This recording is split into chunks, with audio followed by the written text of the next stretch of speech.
Oke, bismillahirrahmanirrahim. Assalamualaikum warahmatullahi wabarakatuh.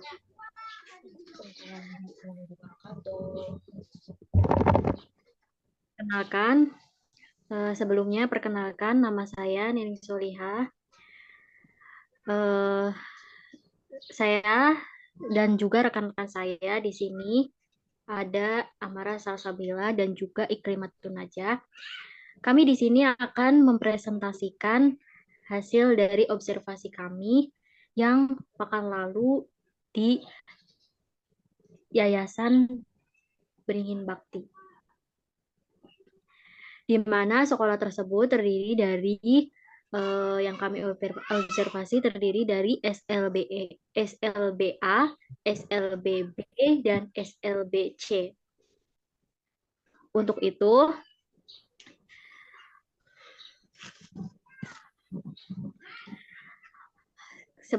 mari kita mulai saja terlebih dahulu. Mulai terlebih dahulu dengan membaca basmalah. Bismillahirrahmanirrahim. Dimulai dari yang pertama, yaitu saya sendiri, dan yang kedua nanti akan dipaparkan oleh saudara Amara Salsabila, dan juga yang ketiga akan dipaparkan oleh saudari Iklimatun Najah. Oke, lanjut saja, langsung saja. Yang pertama yaitu pada yang akan dipaparkan oleh saya sendiri, yaitu hasil observasi pada SLBA, di mana SLBA itu terdiri dari anak-anak berkebutuhan khusus yang mengalami tunanetra.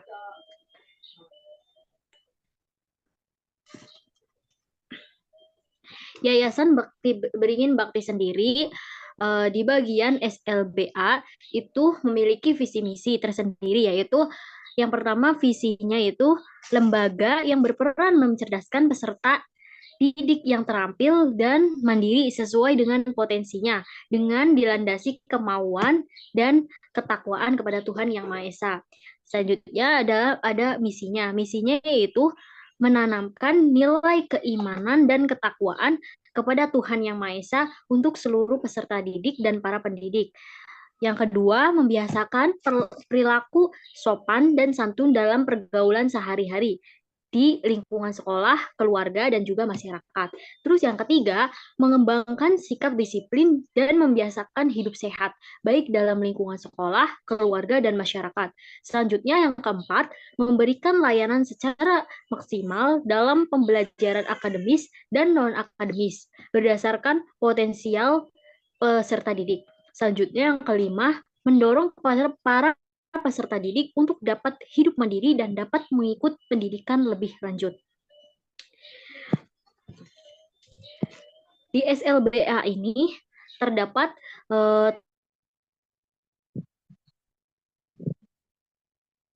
jenis tunanetra low vision, dan yang kedua jenis tunanetra total blind. Jumlah siswanya itu terdiri dari 17 sampai 18 siswa. Selanjutnya, program khusus dalam pendidikan SLBA yaitu memiliki keunggulan suara dan mengaji. Jadi program khususnya itu memiliki keunggulan suara dan mengaji, di mana anak tersebut itu mengikuti sebuah pembelajarannya itu dengan menggunakan alat-alat khusus. Selanjutnya ada model pembelajarannya. Model pembelajarannya biasa dalam pendidikan SLB ini yaitu memorizing, media alat tulis, dan juga media-media yang menyesuaikan karakteristik dari siswanya sendiri. Metode khususnya menggunakan metode umum, karena setiap kemampuan siswa itu kan berbeda-beda, jadi menyesuaikan gaya belajar mereka. Terus diferensiasi individu, kesulitan pada saat mengajar itu menggunakan kurikulum 13, di mana di saat ini, di kurikulum saat ini yang digunakan di SLBA itu menggunakan kurikulum 13. Selanjutnya, yang saya observasi itu terdapat 2 siswa yang tertarik saya untuk meneliti. Yang pertama yaitu siswa yang bernama Diana Lutfi Alfani, yaitu kelas SMP kelas 8. Selanjutnya ada Muhammad Rafka Elfaris dari SMP kelas 9. Di mana umurnya itu yang pertama Diana umurnya 13 tahun dan yang kedua Rafka umurnya 14 tahun. Diana itu tinggal di Tuparev, lalu di Rafka itu saudara Rafka tinggal di Kenanga di daerah Sumber. Untuk disabilitasnya, yang pertama Diana itu mengalami disabilitas tunanetra low vision, di mana masih sedikit kelihatan bagian huruf atau apa saja. Nah, sedangkan kalau Rafka itu mengalami total blind, yang mana tidak bisa melihat apapun. Selanjutnya, preferensi belajar mereka itu Diana itu lebih ke menulisnya, sedangkan kalau Rafka itu lebih ke menulis, membaca, meraba gitu. Karena Diana sendiri itu kan low vision, jadi Diana tuh lebih membacanya lebih agak kelihatan, sedangkan kalau di Rafka itu membutuhkan menulis, membaca, meraba, jadi kayak gitu. Terus selanjutnya bakat mereka itu sama aja, bakat mereka itu sama-sama di menyanyi karena vokal mereka itu sangat bagus dan membuat para penonton itu merasa terharu dan sesuai dengan apa yang diekspresikan oleh siswa tersebut. Di sini selain ada siswa, salah satu guru motivator yang paling membuat saya sendiri tertarik untuk menelitinya yaitu yang bernama Oshia Novia Dwi. Dia lulusan dari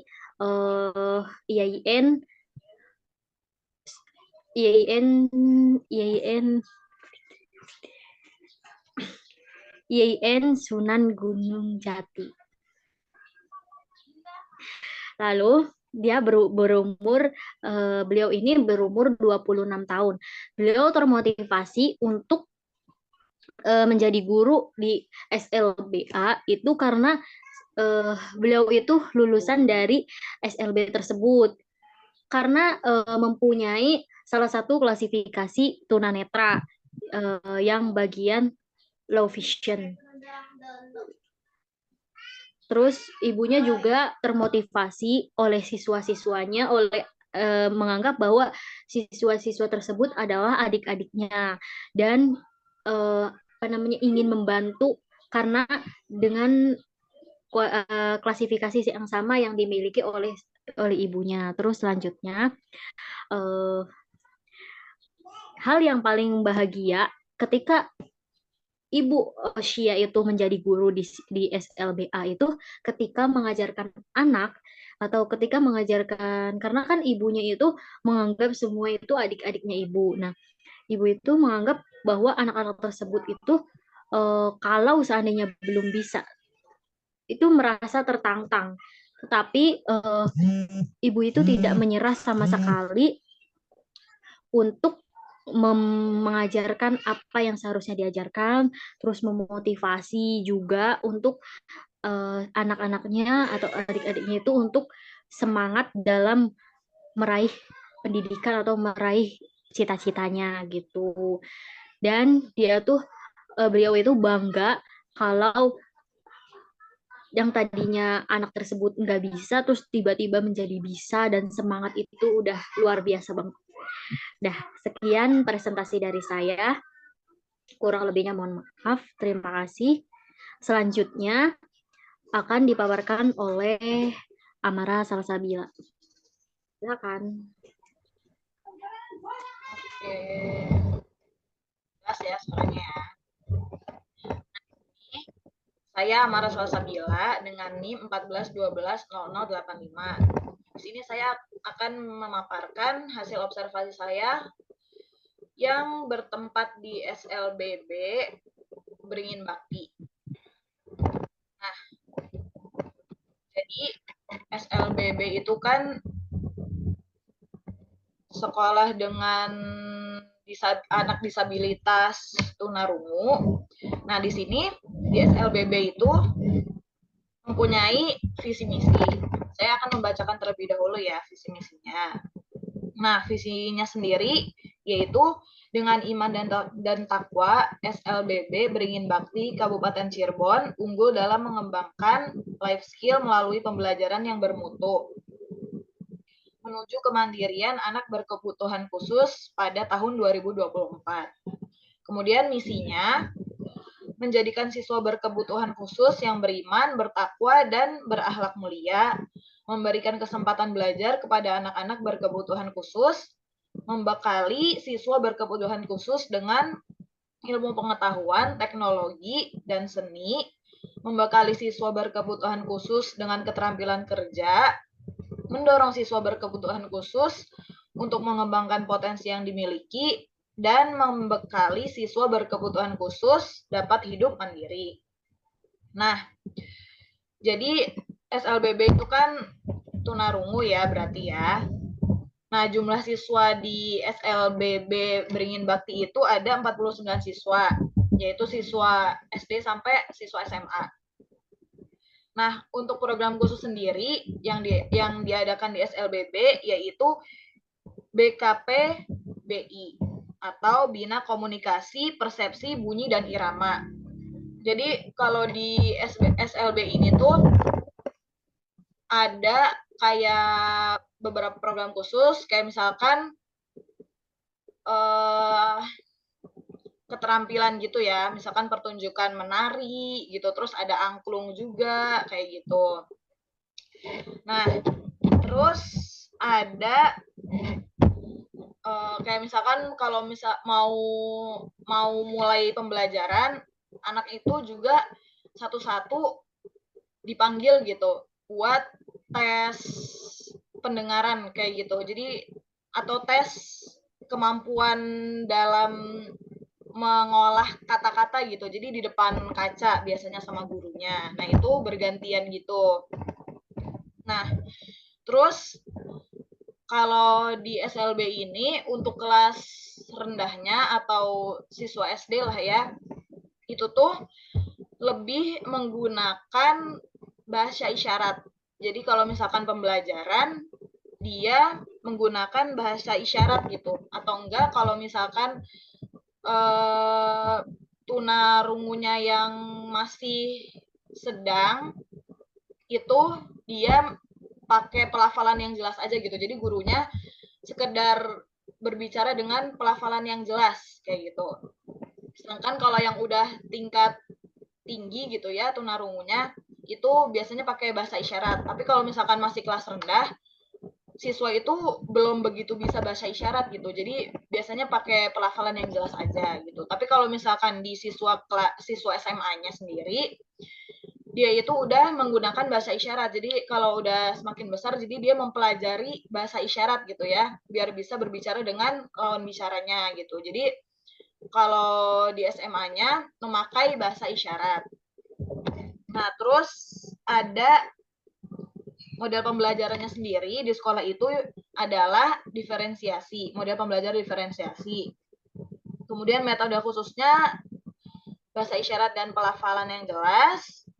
Kemudian diferensiasi individunya yaitu kemampuan dalam menerima pembelajaran dan bakat khusus yang dimiliki siswa. Jadi beberapa siswa itu emang ada yang memiliki bakat khusus gitu. Kayak misalkan menggambarnya bagus banget gitu, dia hobi banget menggambar gitu, terus sampai berprestasi, sampai mendapatkan piala dan sebagainya gitu ya, mendapatkan penghargaan. Nah, terus di sini saya telah memilih siswa SMA yang saya jadikan objek observasi saya lebih khusus. Siswa ini bernama Winda Pasha, umurnya 17 tahun, masih SMA ya. Terus alamatnya di Sumber. Terus jenis disabilitasnya tunarungu tingkat sedang, karena dia bisa menggunakan bahasa isyarat, tapi juga bisa hanya dengan pelafalan yang jelas aja, kayak gitu. Nah, terus untuk preferensi belajarnya dia menggunakan bahasa isyarat atau pelafalan yang jelas. Nah, bakatnya dia ini melukis, seperti yang sudah saya bilang tadi. Jadi si Winda ini tuh memiliki bakat khusus atau prestasi yang bagus gitu ya di bidang melukis kayak gitu. Jadi dia beberapa kali udah memenangkan perlombaan melukis gitu. Nah, terus cita-citanya jadi guru SLB. Nah, kemudian hobinya dia melukis. Kemudian di sini saya juga telah memilih guru yang akan saya observasi lebih khusus, yang sudah saya observasi lebih khusus yaitu namanya Ibu Gaitsa Naishwa. Ini guru kelas 1 dan 3. Terus umurnya 23 tahun. Lama bertugasnya udah 22 tahun di SLB situ. Kemudian motivasi Bu Gaitsa untuk menjadi guru SLB yaitu mengajar anak berkebutuhan khusus membuat bahagia walaupun harus dengan kesabaran dan kesungguhan yang luar biasa. Tetapi semua itu bikin candu serta merasa bangga gitu sama diri sendiri. Jadi Ibu Gaitsa ini setelah 2 tahun gitu ya, semakin bangga gitu dengan dirinya yang bisa menghadapi anak-anak dengan disabilitas gitu, terkhusus tunarungu. Nah, terus untuk hal yang membahagiakan sendiri oleh Bu Gaitsa selama menjadi guru SLB itu ketika berhasil berkomunikasi dengan siswa dan siswa berhasil menangkap materi yang Ibu jelaskan gitu. Maupun mau Ibu Gaitsa menggunakan bahasa isyarat atau pelafalan yang jelas gitu. Jadi Ibu tuh bangga gitu ketika si Ibu ini tuh bisa berkomunikasi dengan anak-anak tunarungu gitu, dan anak tunarungunya juga bisa menerima penjelasan atau materi dari ibu ataupun ketika sedang berbicara santai gitu. Nah, sekian penjelasan dari saya. Kurang lebihnya mohon maaf. Wassalamualaikum warahmatullahi wabarakatuh. Waalaikumsalam warahmatullahi wabarakatuh. Baik, terima kasih untuk Kamara Salsabila dan Nenek Solihah. Selanjutnya itu bagian saya, yaitu perkenalkan, nama saya Iklimatun Najah, NIM 141200074. Di sini saya observasi di SLBC Beringin Bakti, yang mana itu pada tanggal 7 bulan 12 2023. Di SLBC Beringin Bakti itu lebih ke tunagranita ya. Jadi itu terdiri ada visi dan misinya. Kalau visinya itu dari SLBC Beringin Bakti itu lembaga yang berperan aktif itu untuk mencerdaskan peserta didik yang terampil dan mandiri sesuai dengan potensinya, dengan dilandasi keimanan dan ketakwaan kepada Tuhan Yang Maha Esa. Lalu misinya itu yaitu ada menanamkan nilai-nilai keimanan dan ketakwaan kepada Tuhan Yang Maha Esa untuk seluruh peserta didik dan para pendidik. Yang kedua itu membiasakan perilaku, sopan santun, dan pergaulan sehari-hari di lingkungan sekolah, keluarga, dan masyarakat. Yang ketiga itu untuk mengembangkan sikap, disiplin, dan membiasakan hidup sehat, baik lingkungan sekolah, keluarga, dan masyarakat. Yang keempat yaitu memberikan layanan secara maksimal dalam pembelajaran akademis maupun non-akademis berdasarkan potensi peserta didiknya. Lalu yang kelima itu mendorong para peserta didik untuk dapat hidup mandiri dan dapat mengikuti peserta lebih lanjut. Lalu ragam kelompok disabilitas dalam SLBC Beringin ini tuh ada tunagranita ringan, sedang maupun berat. Dari SLBC Beringin Bakti ini tuh jumlah siswanya itu keseluruhannya itu ada 58, tetapi mayoritasnya itu kebanyakannya itu laki-laki ketimbang perempuannya. Lalu ada program khusus dari SLBC Bina Bakti ini, Beringin Bakti ini, yaitu program khususnya itu Bina Diri, yaitu ada pembelajaran bobotnya itu ada 4. Yang pertama, Bina Diri tentang menolong diri, merawat diri, seperti contohnya mandi sendiri, makan sendiri, berhias. Untuk perempuan yaitu memakai pembalut sendiri, gitu kan.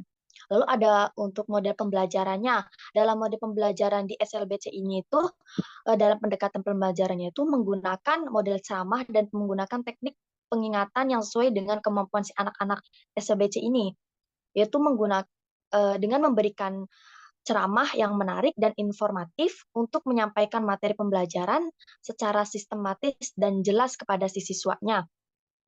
Namun juga menyadari bahwa setiap anak itu kan pasti memiliki kemampuan dan gaya belajar yang berbeda kan. Jadi menyesuaikan dalam model pembelajaran di SLBC ini. Selanjutnya itu ada model khususnya. Dalam model khusus SLBC ini itu yaitu menggunakan metode yang umum yang digunakan. Namun mengutamakannya itu penyesuaian dengan kemampuan si anak tersebut gitu. Jadi memahami bahwa setiap anak itu kan memiliki keunikan dan perbedaan dalam gaya belajar, kemampuan dan kebutuhan si anak tersebut gitu. Lalu selanjutnya itu ada diferensiasi individu. Dalam diferensiasi individu di SLBC ini tuh yaitu berharap dapat memenuhi kebutuhan unik setiap siswa itu membangun rasa percaya diri mereka dan mendorong perkembangan potensi penuh mereka. Dalam pendekatan ini itu untuk membantu menciptakan lingkungan pembelajaran yang inklusif di mana setiap siswa itu tuh dihargai dan didukung dalam pembelajaran akademik siswa tersebut gitu. Selanjutnya itu saya mengambil lebih tertarik observasi kepada anak yang bernama Rangga Maulana, di mana anak itu umurnya itu 14 tahun, alamatnya itu dari Sumedang. Jenis disabilitasnya itu yaitu tunagrina C sedang. Dalam proses pembelajarannya itu menggunakan pembelajaran anak-anak Grahaneta adalah itu membuat pembelajaran individu yaitu disebut dengan RPI, yaitu mengajar menerapkan metode pengajaran yang inklusif yaitu untuk membantu mengembangkan keterampilan hidup dan sosial kolaborasi dengan tim multidisiplin. Nah, bakat anak tersebut yaitu Rangga itu tuh memiliki keterampilan lukisnya itu rapih.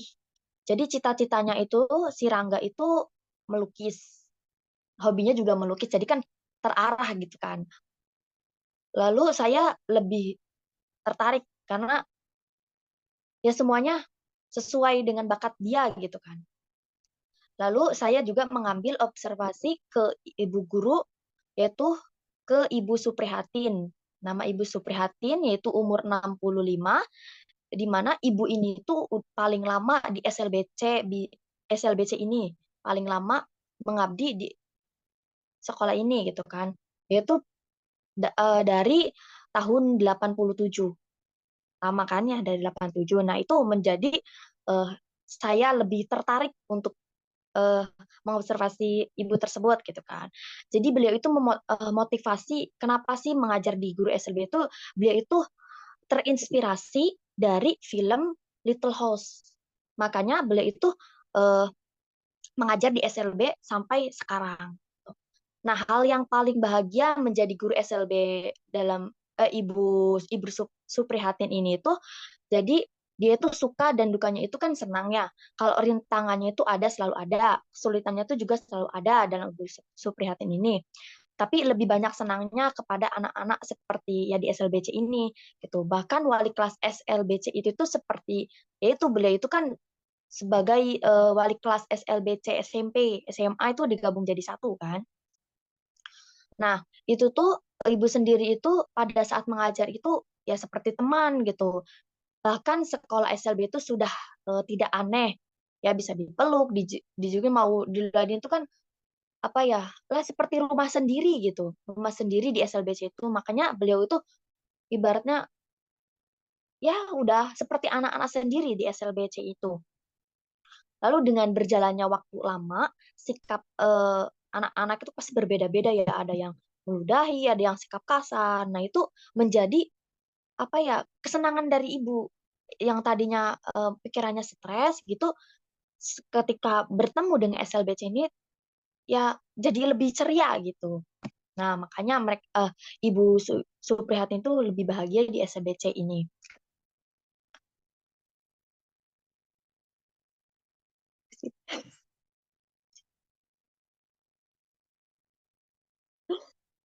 Nah mungkin itu saja sih yang bisa saya observasi dari SLBC ini.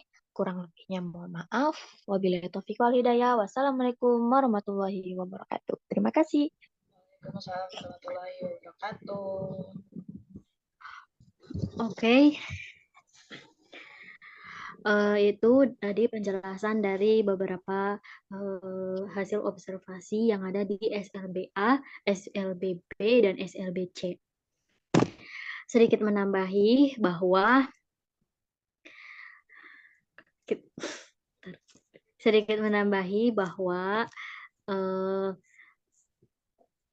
ketika satu pintu kebahagiaan tertutup, pintu lain terbuka. Namun seringkali kita terlalu lama memandangi pintu yang tertutup itu sehingga kita tidak melihat pintu lain yang telah dibukakan lagi bagi kita. Itu menurut Keller 1957.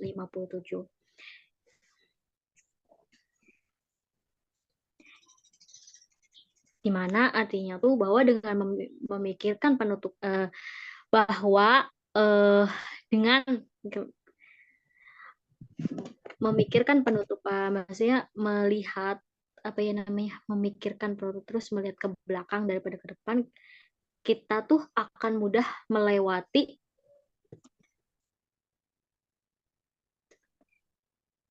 guys.